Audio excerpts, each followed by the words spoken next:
That's more like it. So I'm getting a haircut. Why is this a big deal? It is because I'm actually challenging myself. This is tying in with something that I've actually given a lot of thought in reference to what it is I'm doing here on YouTube.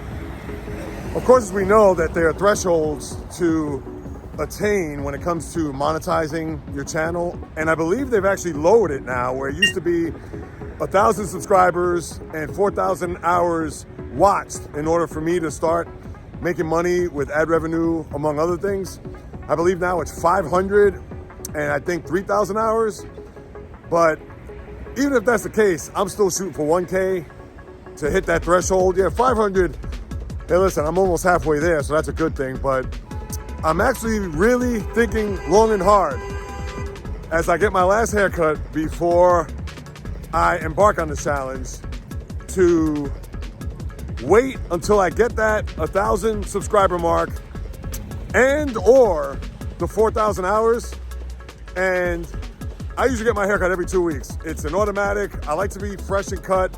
To me, this is a lot of length. I know there are a lot of people probably laughing at this right now, but in all seriousness, to have the opportunity to do something where it's going to be a challenge, where it's going to be, and I understand it's just my hair, but remember, every 2 weeks I get it cut. It's not a situation where, oh, I can let it grow a month, 6 weeks, etc.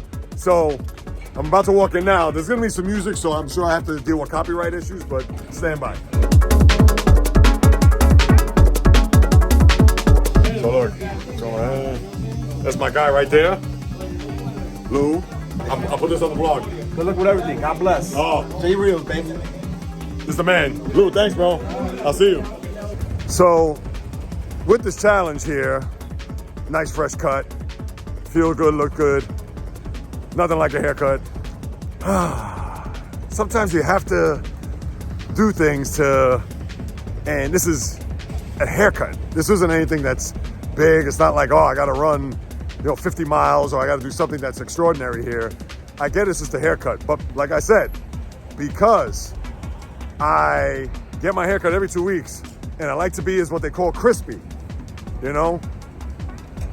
Once we get to like week 3, 4 and beyond, and I remember, forget, during the pandemic, I couldn't come get a haircut. So it was a scenario where I just had to deal. I just had to continue to let my hair grow and just have to grin and bear it.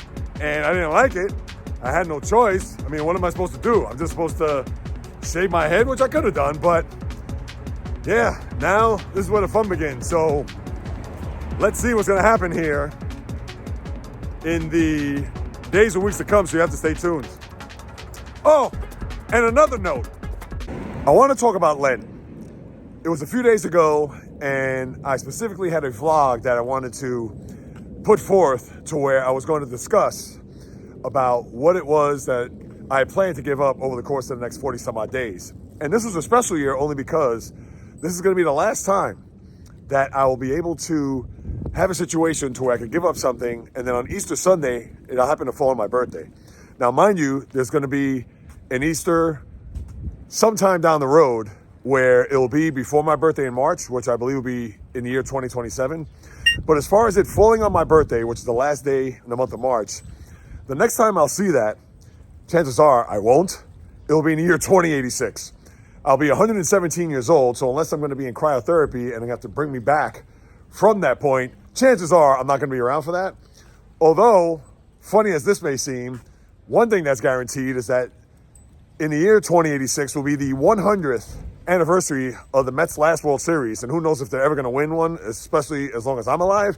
I guess I have to be grateful at the age of 17 I got to see them win, but that's besides the point. But some of the things that I wanted to put forth here in giving up something for Lent, I had a few things in mind. With the first one being alcohol. Now, a couple days ago, I actually had some shots celebrating with my father-in-law, so that went by the board. Then I want to give up sweets, which I think would be perfect only because it's a scenario where I don't have to eat anything sweet until my birthday, where I can finally have cake. But I actually had, ironically, cake just the other day as well, so ixnay on that. Then I thought about maybe even giving up smoking. Nah, I'm just kidding. I never smoked a cigarette in my life, so thankfully I don't have to worry about that. And somebody also brought to my attention, why don't you give up sports? Ha! I can't even give up an hour, let alone a day. Imagine a 46, 47-day period. I'll have withdrawals up the wazoo, if you know what I'm saying.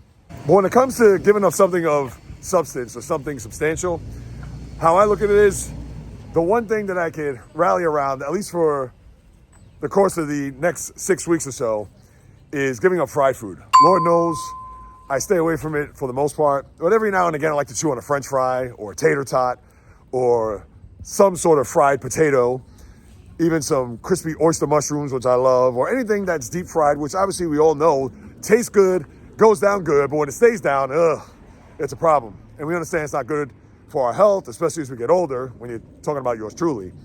So for Lent this year, the one thing I'm gonna give up, and I've been very good so far, and it's been how many days? 1, 2, 3, 4, 5. Nature's highlighter, look at the sun on the other side. I don't wanna blind you, so I'm not gonna turn it.